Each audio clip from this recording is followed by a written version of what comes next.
Hey guys, what's up? I hope you brought a pencil and paper with you because it is time to study and class is in session.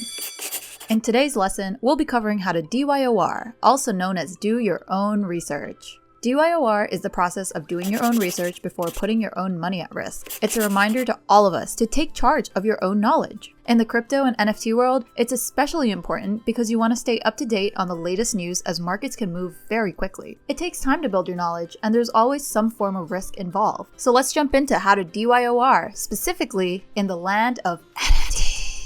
When assessing an NFT project, you'll want to create a full mental picture of the project, which consists of the 5 following things: the team, the utility and contracts, the pricing, the community, and the branding and art. Let's go deeper. The team.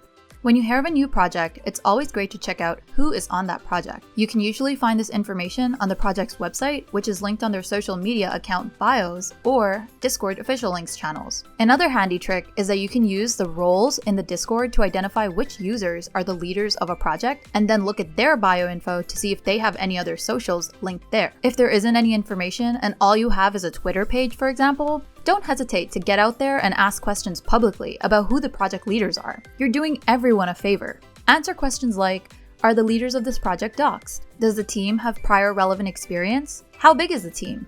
Usually, it's also helpful to listen to AMAs on podcasts, Discord, Twitter Spaces, YouTube, or on Reddit with the founders and team members to understand their take on a project further. You should even go up to ask some questions because, at the end of the day, you're assessing them to make a decision on whether you want to invest in their project. So keep it real and ask them the toughest questions you got. Okay, the next thing to assess, the utility and contracts. The project's website, Twitter, and Discord are the best places to find information of what a project's utility and contracts are going to be by checking out the roadmap or white paper section. White papers are documents that outline the features of the project's utility and offering in order to influence your decision to invest. Once you find the roadmap and white paper, look through it to answer the questions like, what does the NFT actually give you as a holder? Is there a unique utility that's being offered, or does it seem pretty generic?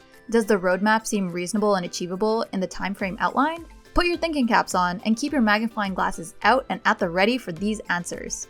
Alright, next up we got the pricing. Before you start moving tokens from your ledger to your burner wallet, assess the floor price of the project. Floor price is the cheapest entry price, i.e., how much are you going to pay to acquire the NFT and start getting benefits? If it's pre-mint, does the price seem reasonable in comparison to other projects of its kind? If it's on secondary, what does the activity even look like, sales-wise? Is there a lot of volume and movement in the price? What type of price movement is there? Is it up or is it down? Another step further to go when looking at pricing is to do some analysis on how the pricing token, which is the token you'll be using to purchase the NFT, is performing. For example, Ethereum or Solana. The strength of the pricing token indicates whether we're in a bull market or bear market, which adds to the whole picture of determining where the NFT will be in the future. Also, remember to consider that sometimes one trait will give you benefits that another one won't.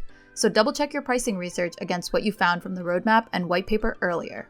I hope you're writing all of this down because we are ready to move right along to the community.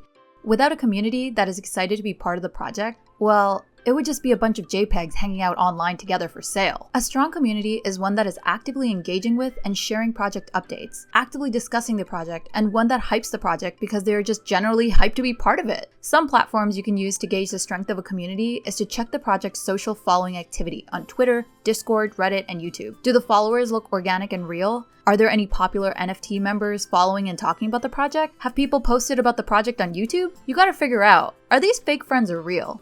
It probably isn't your first time trying to answer that question. No shade though.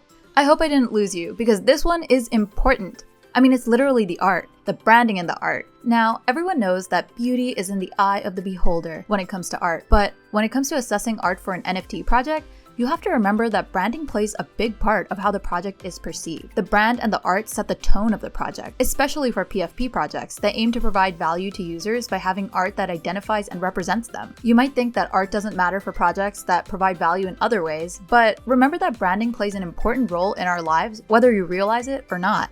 Okay people, pencils down and listen up. Just like when you're learning a new skill or refining an existing one, DYOR is a continuous process which you will become better at over time. So put your pencils away now, but keep your magnifying glass out and thinking caps on as you get out there and grind for the next 10x in the metaverse. Be safe, have fun, and remember, WAGMI friends.